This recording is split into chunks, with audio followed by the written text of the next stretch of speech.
अगर आपके जीवन में अशांति है, स्थिरता है, आप किसी भी कार्य को सफलता से नहीं कर पा रहे हैं, हमेशा चिंताओं से घिरे रहते हैं, तो आपको समझना चाहिए कि आपका मन आपका मित्र है या शत्रु। आप अपने मन को जानकर मन के पार जा सकते हैं, जहां पर आपको आत्मिक शांति का अनुभव होगा और अपने जीवन में सुकून और शांति पाएंगे। तो इसके लिए हम समझते हैं कि आपका मन आपका मित्र है या शत्रु। कहीं ऐसा तो नहीं कि आपका मन आपका शत्रु हो, जिसके कारण आपके अंदर हमेशा अशांति और स्थिरता बनी रहती है। तो अगर आपके जीवन में कुछ ऐसा हो रहा है तो आप इस वीडियो को अंत तक जरूर देखें, जिससे आप अपने मन को समझ सके और मन के पार जा सके, जहां आपको असीम शांति और आनंद का अनुभव होगा और वहां से जो आप डिसीजन लेंगे वो डिसीजन आपको सक्सेस बनाएगा। जीवन में सफलता के सूत्र आपके अंदर आने लगेंगे। तो आइए शुरू करते हैं।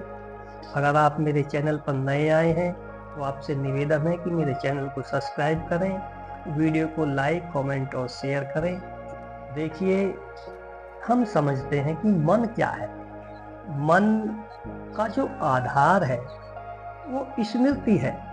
स्मृति में चलने वाली प्रक्रियाओं के समूह को मन कहते हैं। स्मृति में जो भी प्रक्रियाएं चल रही हैं उन्हीं के समूह को मन कहा जाता है।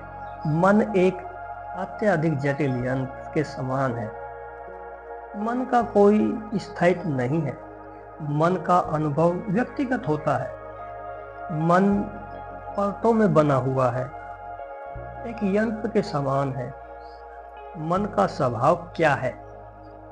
देखिए, मन का स्वभाव चंचल है। जैसे मन किसी चीज को पाना चाहता है और वह चीज उसे मिल जाती है तो वह उसके लिए महत्वहीन हो जाती है और वह दूसरी तरफ दौड़ने लगता है। इसे ऐसे भी समझ सकते हैं। देखिए, आपका मन वहां पर अटका रहेगा जो चीज उसे अभी तक प्राप्त नहीं हुई है। उदाहरण के तौर पर, जैसे मान लीजिए आपके मन में कोई विचार आया, आपके मन को कोई वस्तु, कोई व्यक्ति पसंद आ गया है। मान लीजिए आपको कोई स्त्री या कोई गाड़ी, कोई भी वस्तु आपके मन को पसंद आ जाती है, तो जब तक आप उस वस्तु को प्राप्त नहीं कर लेते, आपका मन उसी विषय में अटका रहेगा। उसी के विचार आपके मन में चलते रहेंगे और अगर वह वस्तु आप आसानी से प्राप्त नहीं कर पाते हैं, आपके लिए वह इतनी महत्वपूर्ण है कि आपको उसे प्राप्त करना है, परंतु आपकी क्षमता नहीं है, आपके पास कोई ऐसी सुविधा नहीं है कि आप उस वस्तु को प्राप्त कर सकें, तो आपका मन जब तक वह वस्तु प्राप्त नहीं होगी उसके विषय में सोचता रहेगा, उस पर कार्य करता रहेगा। चाहे उसमें आपको 1 वर्ष लग जाए, 2 वर्ष लग जाए। मान लीजिए आपको कोई गाड़ी पसंद आ गई है, अब आपके मन में उसके प्रति विचार चलते रहेंगे। वो गाड़ी अच्छी है, वो गाड़ी कैसे खरीदूं, वो इतने पैसे की, ये पैसे की व्यवस्था कहाँ से करूं, और आप उस पर काम करते रहते हैं। मान लीजिए आपको 2 वर्ष लग गए और आपने उस गाड़ी को प्राप्त कर लिया, उस वस्तु को पा लिया। तो जैसे ही आप उस वस्तु को पा लेते हैं तो 2-4 दिन, 10 दिन, 20 दिन, महीने तक आपको वह वस्तु बहुत अच्छी लगेगी। आप उससे खुश होंगे, चाहे वो कोई स्त्री हो, चाहे वो कोई पुरुष हो, चाहे वह कोई वस्तु हो। अगर आप उसको पा लेते हैं तो 2-4 दिन में ही आपका मन उससे भरने लगता है, आपके लिए वो चीज महत्वहीन होने लगती है और आपका मन आगे बढ़ जाता है। अब दूसरी चीज के बारे में सोचने लगता है, वह दूसरे विषय की ओर भागने लगता है। जिस प्रकार से अग्नि का स्वभाव है गर्मी पैदा करना, उसी प्रकार से मन का स्वभाव है चंचल। जहाँ मन है वहाँ शांति और स्थिरता नहीं हो सकती। मन का स्वभाव है बार बार दोहराव। जहाँ मन है वहाँ उष्टन और अशांति बनी रहती है। इसलिए संत महात्मा और गुरुजनों द्वारा कहा जाता है कि मन के पार चले जाओ, क्योंकि वहाँ पर असीम शांति घटित होती है, क्योंकि वहाँ मन नहीं होता और जहाँ मन नहीं है वहाँ शांति ही शांति है। लेकिन ज़्यादातर लोग अपना जीवन मन के अधीन होकर ही बिता देते हैं। प्रिय साधक मित्रों, अब हम जानेंगे कि मन हमारा मित्र है या शत्रु।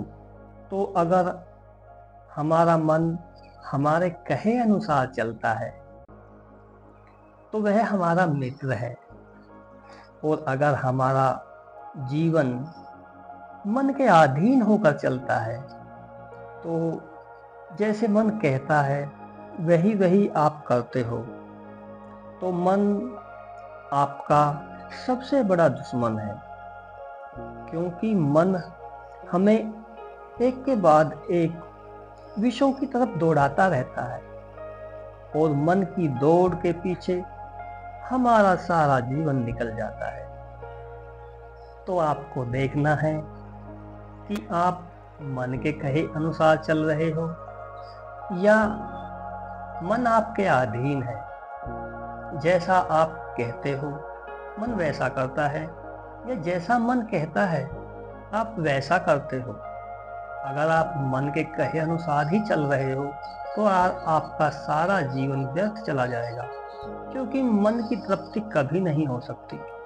मन आपको नई नई इच्छाओं की तरफ आकर्षित करता रहता है और आप इन इच्छाओं को पूरा करने में पूरा जीवन बिता देते हैं। आपके लिए एक मंत्र है, एक सूत्र है।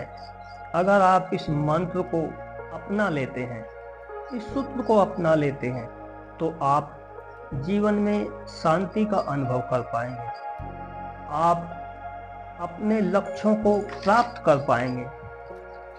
आपके अंदर एक स्थिरता आ जाएगी और वह मंत्र है संतुष्टि। देखिए, जब तक आप जो आपके पास है उसमें संतुष्ट नहीं होते हो तो मन आपको भटकाता रहेगा। यह आपके जीवन को बर्बाद कर देगा।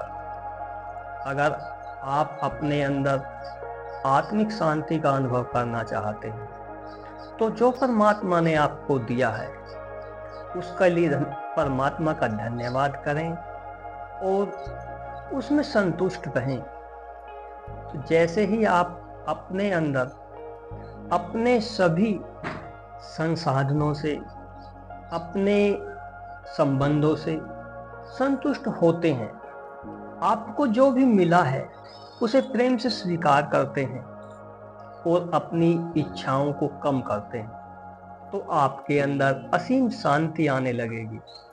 आपका मन स्थिर हो जाएगा, क्योंकि मन ही आपको भटका रहा है। और जैसे ही आप जो आपके पास है उसे स्वीकार करते हैं और जो होने वाला है उसको भी स्वीकार करते हैं, चाहे भविष्य में आप कितनी भी बड़ी उपलब्धि क्यों ना प्राप्त कर ले या कितना ही आपको दुख कष्ट झेलना पड़े, आप हर अवस्था में परमात्मा का धन्यवाद करते हैं और उस स्थिति को स्वीकार करते हैं, तो आपके अंदर आत्मिक शांति आने लगेगी।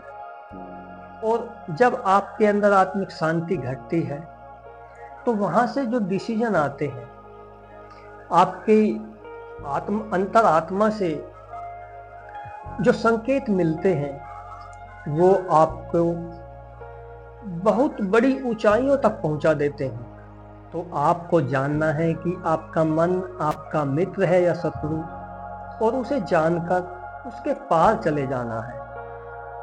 आपको जो परमात्मा ने दिया है उसको स्वीकार करके उसमें संतुष्ट हो जाना है, स्वीकार भाव में आ जाना है। यह एक ऐसा मंत्र है जिसने भी इसे धारण किया है उसके अंदर आत्मिक शांति, खुशहाली, जीवन में आनंद और संबंधों में मधुरता दिखाई देती है। वह एक सफल व्यक्ति बन जाता है। तो अगर आपको भी सफल बनना है, आपको भी खुश रहना है, आपको शांति अनुभव करनी है, तो आपको संतुष्टि का मंत्र अपनाना होगा। तभी आप इस मन से मुक्त हो सकते हो, तभी आप मन के पार जा सकते हो। प्रिय साधक मित्रों, अगर आपको यह जानकारी अच्छी लगती है तो मेरे चैनल को सब्सक्राइब करें, वीडियो को लाइक, कमेंट और शेयर करें। धन्यवाद, नमस्कार। मेरी शुभकामनाएं आपके साथ हैं, जुड़े रहें।